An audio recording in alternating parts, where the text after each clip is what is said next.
Okay.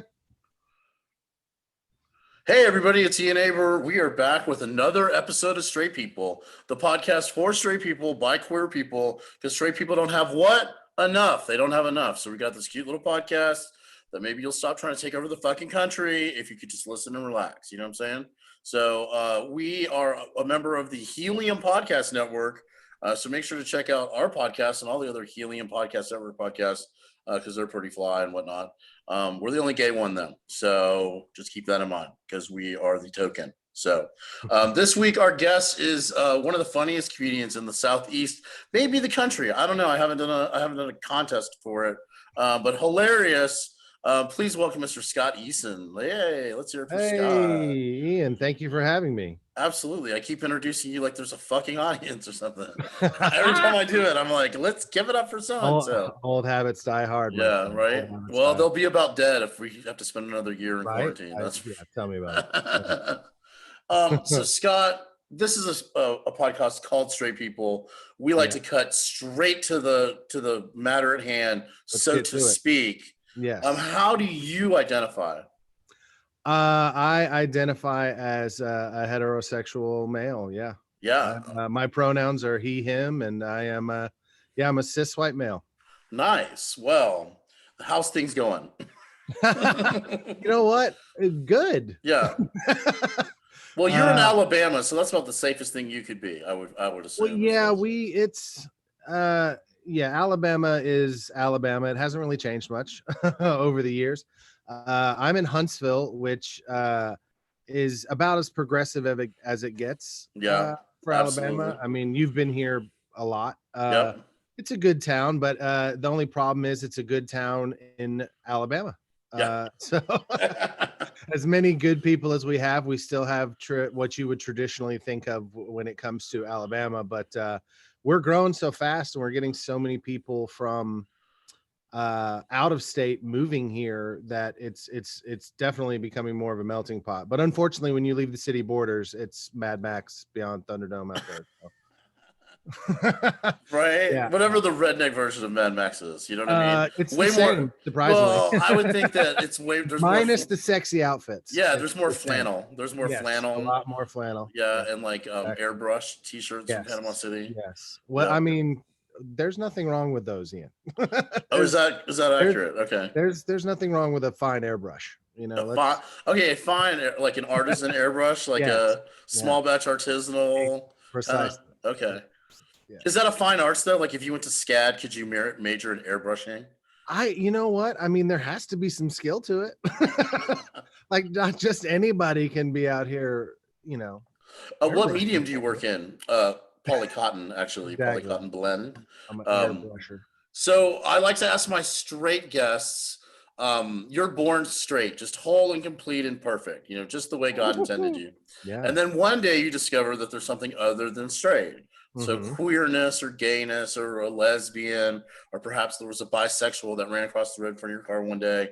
What's your I call it access to queerness. What's your access to queerness? What's your earliest memory of either understanding what a queer person was, or even the first one you met, that kind of thing, or is it a progression? Well, I think I want to say that I understood what uh the more about the sexual spectrum, I'll say, when I was in middle school. Because there were again, you said it's Alabama, and I'm also I'm a little younger than you, but I'm in my 40s. I'm 42. But I grew up in the era when it was like, gay slurs were tossed around willy-nilly by everybody. Yeah. And it was one of those things, even when you're young, you hear those things, or you might say them and you don't understand the gravitas or what they Yeah. actually mean.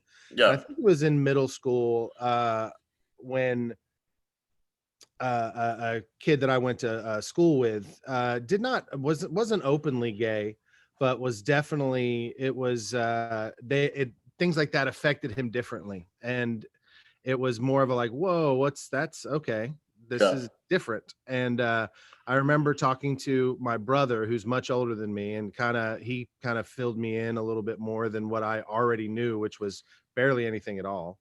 And then after that, to be honest, it was kind of more back to the status quo. Even in high school, people that I knew, I mean, I assumed, which I found out later on that they were, but Alabama high school mid 90s wasn't exactly like I'm out of the closet. Right. You know, so it was more like people were like, you know what, we know, but we're just gonna, it's the don't ask don't tell policy Yeah. of high Okay. school. It's Yeah. like, hey man, we know, but like it's probably not wise of you to be, hello, I'm here, I'm queer, you know, Yeah. type of deal. I mean, not nearly, I mean, even though there's problems today, not an inkling of what it's like today back then. So And was there anybody out at your school, or was it everybody, you know like there what? I was? mean, my graduating class was 800 people, and there were 3,000 people in my high Oh, school. wow. Okay. Yeah. I went to a high school So kind of like that, where it was even really though I big. knew a lot of people, I did not personally know anybody that was out. Yeah. But there had to be in 3,000 people Yeah. somebody in there that I Yeah. just don't know. I mean, I'd say my first Yeah. They say 1 in 10. So there were 300 just cocksuckers just waiting in the wings. Our time is coming, Yeah. So. Well, I mean, for instance, I mean, there were people, of course, many years after the fact that you lose touch after high school that I found out that were gay, like people I played football and baseball with and things like that. And it's like, oh yeah, okay, that checks out. Yeah. But my first like real interaction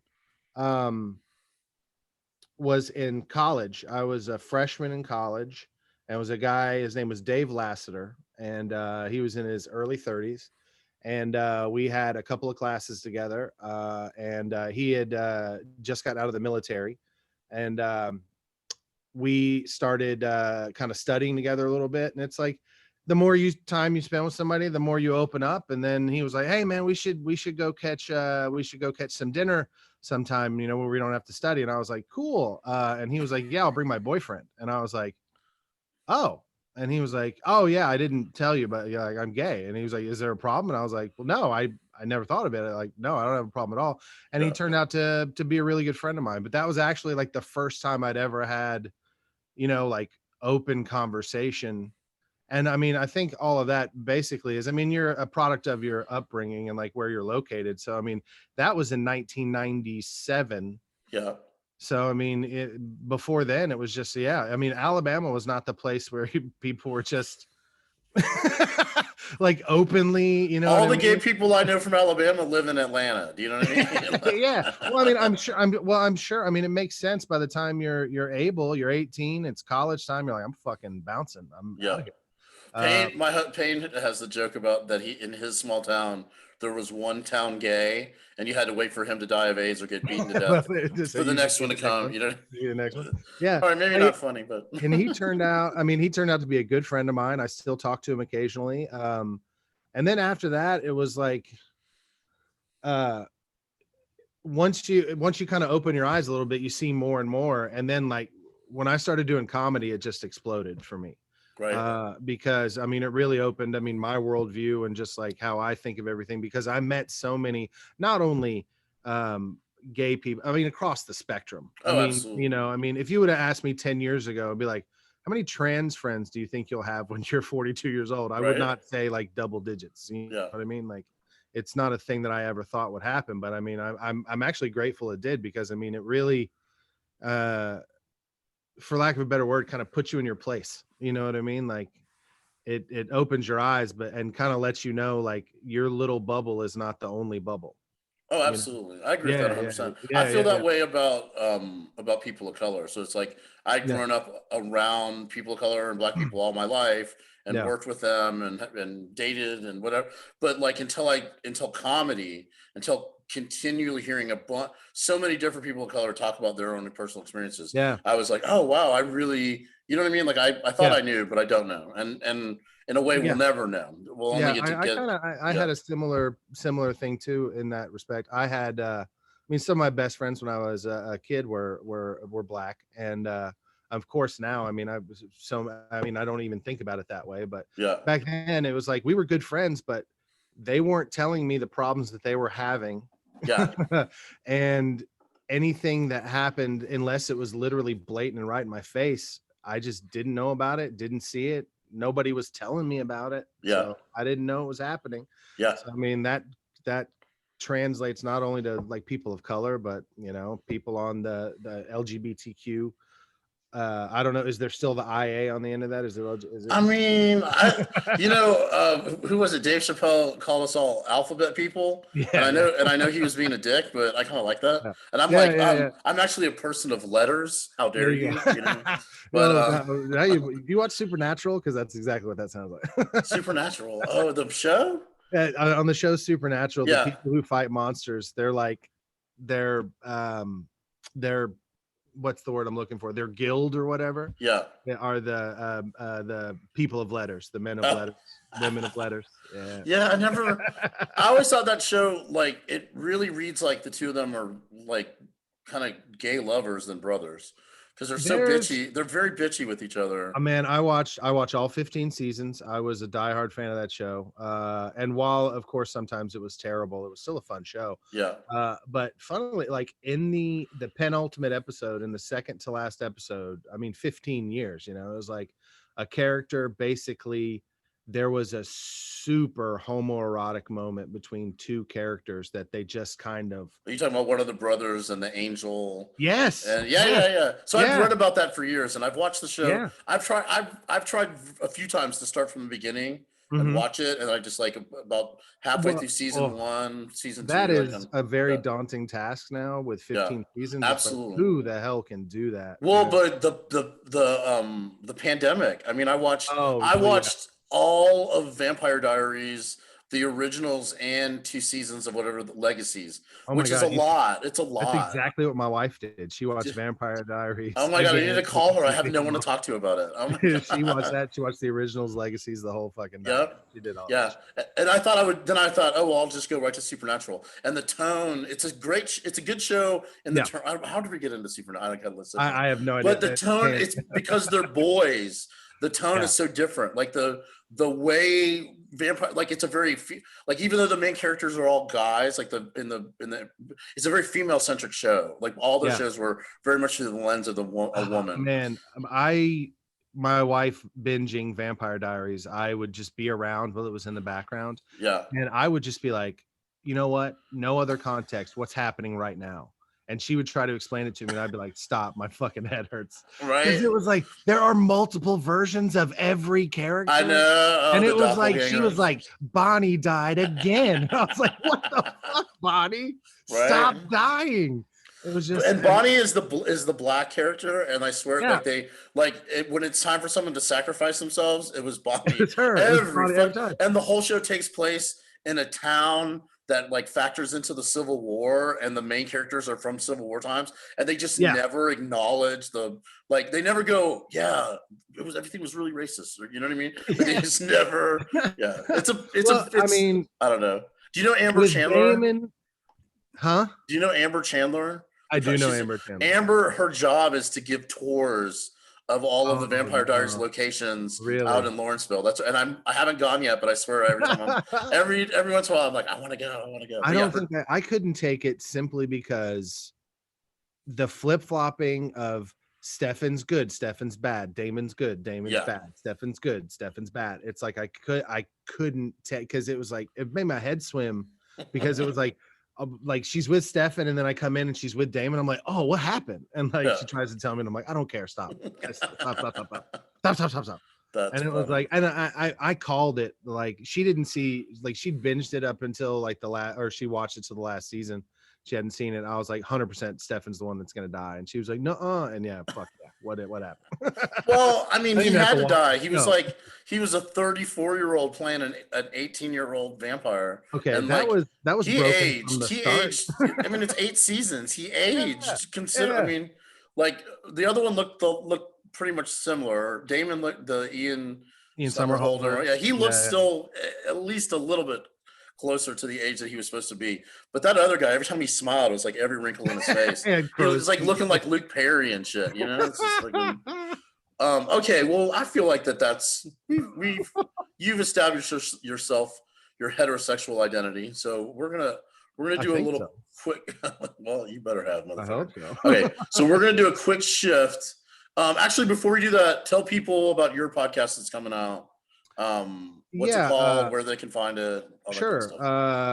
myself and another comedian, a very funny comedian by the name of Raina K. Hill. We have started a new podcast. It's called Going All the Way. Yeah. And in that podcast, we discuss sex, relationship, fetishes, the whole 9 yards, anything as it pertains to kind of that lane. And it's been a lot of fun. We've recorded a few episodes, and actually our premiere episode will be out by the time you see this. Okay. You'll be able to find that podcast on currently on iTunes, on Stitcher, and on Spotify. And we are adding it to some other services now. So very soon you'll be able to find it everywhere. But yeah, it's called Going All the Way.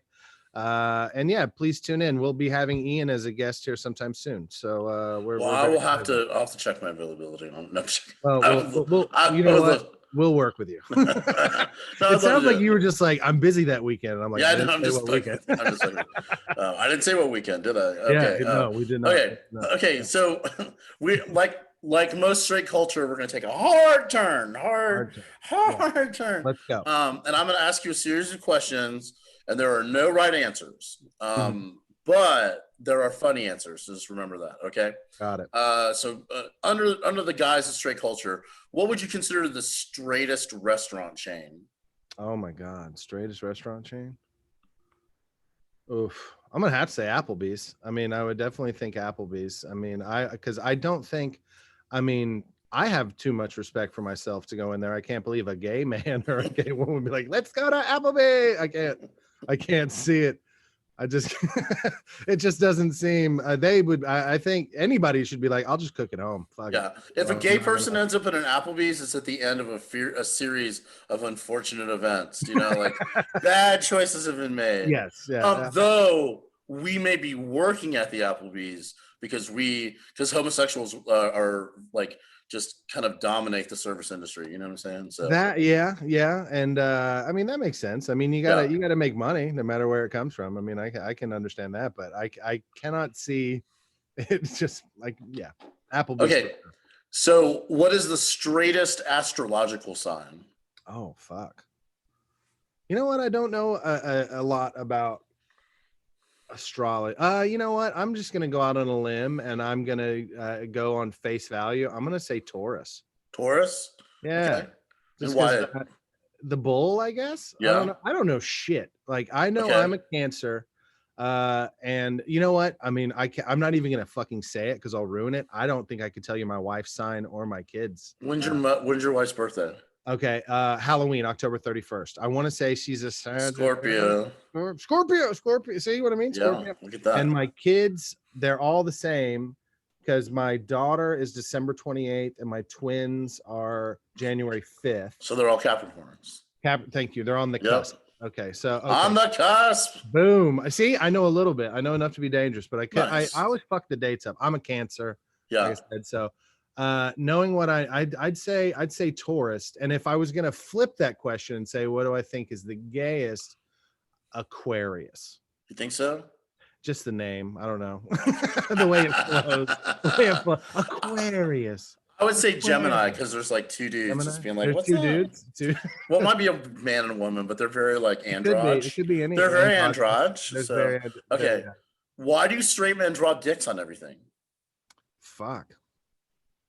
Like you never see a gay man drawing a vagina on a bathroom wall. Never. Never happened. That is true. You know what? I have a friend that is in the service industry. He's a bartender and he draws a dick on everything that he gives out. So it's like if we go, like, it's a very popular place. So we go there to get like takeout, and like my 11-year-old daughter opened cheese fries and there was a dick drawn like in the fucking takeout box. And she's like, what's that? And I was like, never mind. Okay. Let's say I get even guys, even straight men. I mean, I think there's just a dick obsession. You know what I mean? I think even straight men are obsessed with dick in a way. It's like maybe not even your own dick, just dicks. Right. I do think there's a broad scope. You know, it's just like, hey, you know, I mean, you know, I want to play with my own dick. You know, I you know, whatever. You're thinking I want it bigger. I don't know. People should see this. I don't know. Okay, so I'm just gonna say an item. You're gonna say what you think of immediately, straight or gay. Okay. I want to say gay or straight. So yeah, gay or straight, straight or gay, whichever way. Go ahead. Cargo pants. Oh fuck, straight as fuck. Yeah. Okay. Khaki pants. Is there any middle ground? Can I say are they androgynous? Sure, absolutely. Okay, khakis androgynous. I'm gonna say Okay. androgynous for khaki. Crew neck t-shirt. Oh, straight. V-neck t-shirt. Oh. A nice deep V. A deep V? You see, deep V. That was the sinker right there. Deep Okay. V, gay. Big old deep V t-shirt. Deep Okay. V, gay, yeah. Gay or straight Old Testament. Straight. Gay or straight New Testament. Oh, Jesus. Neither? Either. Gay or straight Revelations. Oh shit. You know what? There's a lot of threatening and violence in there. I'm gonna say straight. I think just the name Revelations, like that's gay. Like you could have a gay bar named Revelations, and everyone would be like, "Yeah, that makes perfect sense." Like, ladies and gentlemen, please welcome to the stage, the main stage at Revelations. Oh, okay, man. okay. No, if I'm going Bible and I think gay, Deuteronomy. Okay, all right. Gay or straight, the Lord's Prayer. Oh God. I'm gonna gay. Gay. It's very dramatic. Right. What about gay or straight, the Serenity Prayer? Oh, like the AA prayer, like God grant me the serenity to accept the things I cannot you know change. What? All I can like all these about, straight people, I can't change any of them. I'm gonna go straight because all I can think about is my mother, and ever since I was a little kid, like those signs they hang in the kitchen, right above the sink was the Serenity prayer. Oh my God. It makes me think of my mom whenever I think about it. It makes me think of my mother. God, could you imagine like the only thing that's keeping you holding on while you're washing dishes is you're just reading the Serenity Prayer over and over and over again in your kitchen? Well, do you know what I mean? She was not holding on. She was fucking loose. Gay or straight raisins? Oh God, I love raisins. So I'm you know what? Everyone should love raisins. I'm gonna say androgynous on that one. Okay. I know I'm cheating, but I'm gonna straddle the line on raisins there. Gay or straight golden raisins? Ooh, man. I'm gonna say gay. They're very fancy. Right. Gay or straight French toast? Oh God. Who doesn't love French toast? I think that's a home run across the board. However, oof, man. Thinking about the construction of French toast and what went into it, gay. You gotta dip it. You gotta dip it. Gay or straight avocado toast? Oh fuck, man! You know what? I'm gonna say I have a strong straight connotation for avocado toast because all I can picture about is just some fucking dirty hipster paying $18 for 2 slices of toast with some squished avocado on it. Right.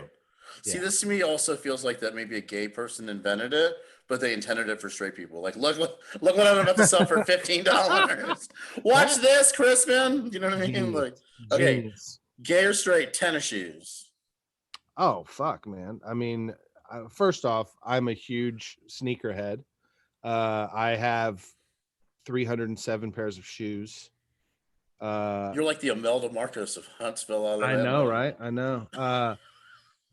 But you know what? Not a lot of people understand that reference. I do. I hope so. I was like, does he even know what I'm talking about? I know Imelda Marcos very, very well. Wow. Man, shoes are for everybody, but I don't know. You know what? I'm gonna say straight. And one of the reasons why I'm gonna say straight is that I think shoe obsession is across the board. But when I think of somebody else being obsessed with shoes, when I think of a gay person, I think of Powell and his boots. And he just new boot goofing. He was he's always genuine ostrich. Several times I've seen him new boot goofing. I've seen him new boot goofing. So I just think maybe tennis shoes straight, but like an overall fashion shoe, maybe gay. Okay. I'm gonna say so how about this though? Gonna blow your mind. Gay or straight sneakers? Man, this isn't fair. Sneakers sounds like that's some gay shit right there. Well, I mean, if we were in the fucking UK, they'd be trainers. Trainers? That sounds gay too. Yeah. Okay, based on the word selection, gay. Sneakers. How can you say sneakers? Though? Sneakers. I love your new sneakers. Yeah, okay. you don't say that. All right. If I ever see you like across a crowded room in Alabama, I'll be like, "Oh, Scott, I love your sneakers. I love your new sneakers." Okay. Gay or straight? Lemonade. Oh God. And not the Beyonce album, the beverage. Oh, well, beverage. Of course. Jeez, lemonade, gay or straight?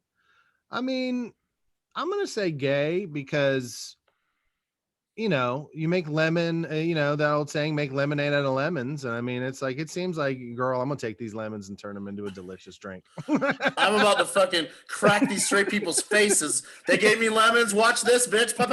Yeah, exactly. Yeah, okay. Yeah. Mike's hard lemonade. Oh shit. You know what? I mean, again, my personal experience coloring my decision, I'm gonna say straight, because all I can think about is just some. I mean, literally, I remember when that shit came out, is just redneck camouflage wearing, sitting on the bed of a truck, be like, "Man, you tried this fucking Mike Hard lemon? It's good." See, like, you would think that you put the words Mike's Hard in front of something, it would make it gayer, but it doesn't. It doesn't always do that. You know what I mean? No. See, that's the thing, is they don't say hard. They'll just be like, Mike's. So, okay. I got two final scenarios for you. Okay. Gay or straight, table side walk. Oh man. You know what? I have a two-part answer. I'm gonna say, when it's done right, it's gay. And when it's done wrong, it's straight. I'm gonna say that. Okay. I like it. Because I don't know what it is, but it goes beyond just the simple squishing of a fucking avocado with a pestle in a little mortar bowl. It's like, needs a little pizzazz. So it's like, if I'm getting some fucking fire ass guac table side, then that's gay. Right. See, I think that probably the first time it was done, it was a gay person get angry at a straight table that they were complaining about what was in the guacamole, and they fucking came out table side. And we're like, "Look, bitch, do you see any mayonnaise in this, bitch? Do you see any?" They were like making it all mad and shit. Be like, "Here's your fucking guacamole." Well, I'm actually, you made me think. I'm trying to think, when did that become a fucking thing? When did it even become like, make this shit in front of me, motherfucker? I remember the first time I was I forget where I was. I know I was at a restaurant in gay part of Midtown in Atlanta, and they came out and did it, and we were like, "What the fuck are you doing?" And they're like, "Oh yeah, that's what we do now." And we were like, "Don't ever fucking go on the table." It's like, how dare you draw focus away from me, even for a moment, with your fucking shenanigans over there. Okay, final question. Okay. And this is a scenario, okay? Okay. So you are at a wedding. You're at your wife's cousin's friend's wedding, right? Cousin's friend. Yeah, you're in a barn. Uh-huh. You are drinking out of a mason jar. Oh, you're giving me flashbacks. Yeah, and it's the father-daughter dance. Okay. What song do they dance to? Oh my God.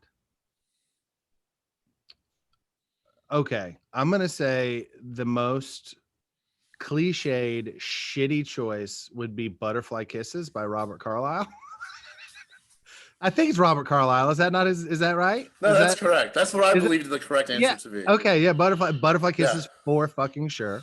I will also accept Strawberry Wine, but that's a weird one to dance to your father with, because it's about fucking that guy. But anyways, well, I've been to a wedding where the father-daughter dance was Strawberry Wine. It was like, that's not about fathers and daughters. No, it's not. It's also what's her name that sang that? Oh shit, Brandy something maybe. Shit. Well, whoever it was, I just know this. She went fucking nuts. Oh, she did. Oh yeah. Oh, if you ever want to go down a rabbit hole, just Google whoever sang that song. It's a fucking shit show. I know what I'm doing immediately after I press stop record. I will say this. One thing made me think. I have I've been in so many weddings, and then a couple years ago, a friend of mine asked me to sing their first dance song. Really? And I did, and I sang "Angelized" by the Jeff Healey Band. I sang that shit for the wedding. Yeah. Wait, I don't know if I know that song. I'm thinking of Hungry Guys. What's Angelized? You first off, do you know who Jeff Healey is? I don't know if I know who Jeff Healey is. Have you ever seen Roadhouse? Yeah. Patrick Swayze. Oh, is that the singer, the blind guy? The blind Wow. guy. So Okay. that's the Jeff Healey band in Roadhouse. So it's him. Wow. Their biggest hit was a song called Angel Eyes. Okay. Can you sing a little bit of it? No, absolutely not, Ian. Not right now. How dare you come on my podcast and not sing unprepared? Okay, that's fine. I am unprepared right now. Okay. Me. I'm not ready. But it's not Hungry Eyes. It's not Hungry. It's not. Okay. That would be fucked up. But to sing that to somebody at their wedding, I know, right? Sing Hungry Eyes. It's just like I'm making deep eye contact with the bride the whole time. It's very fucking weird. All right, I think we're gonna call that a podcast. So tell people where they can find you online, on the socials. I am at the Scott Eason. That's TheScotTeason on all socials. You can find me everywhere at the Scott Eason. Find Going All the Way podcast wherever you find your podcasts. And when the world is normal, come to Huntsville because we have some fantastic comedy shows here. Ian can attest to that. I can. Yeah, I don't know when do you think it's going to be? I'm guessing like April, May, June, maybe. That's what I thought last year. I thought last year we'd be back to normal. Yeah, I'm really pulling for July because 2021 is Epic's 10-year anniversary. Yeah. And I mean, we had to skip our 9-year altogether, which broke my. Well, we were there for year 8, which was a lot of fun until a bat broke into the fucking. Do you know that's the number one thing people say? They're like, that fucking bat, man, that shit was crazy. That's the last time I did surrogates too. I mean, not that I meant to be the last one, but because nothing happened this year. Yeah. Isn't that crazy? I've been thinking. Well, we had amazing things planned for year 9 that all got shit on, of course, and it's like for because we had to do that and because of the the gravity of 10 years, like we have a lot of like crazy shit. Like it's basically going to be a mini festival. I think we're going to do Friday, Saturday, Sunday, and have events and live music and all kinds of shit. So I'm super pumped for it. So even if it doesn't happen in July, if it's possible to do that in 2021, we're fucking doing it. So nice. And of course you're invited, please. Oh, well, I'll definitely be considering that. But all right, cool. Well, Scott Eason, thank you so much. You are a credit to your straightness, to the straights. You're one of the good straights. One of the good straights. One of my dreams achieved. For our listeners, thank you for listening. I see a lot of folks listening in India, which I think is awesome. And keep doing that. And if you like the podcast, go and rate it. Give it a 5-star rating and write a review for it on Apple Podcasts. I don't know why that's so important, but it is. Everyone I talk to about podcasts is like, you need lots of ratings. So rate, review, subscribe. There you go. There you go. All right. Thank you guys. Have a good week, and we'll be back next week, and we'll see if the United States is still here. You know what I'm saying? So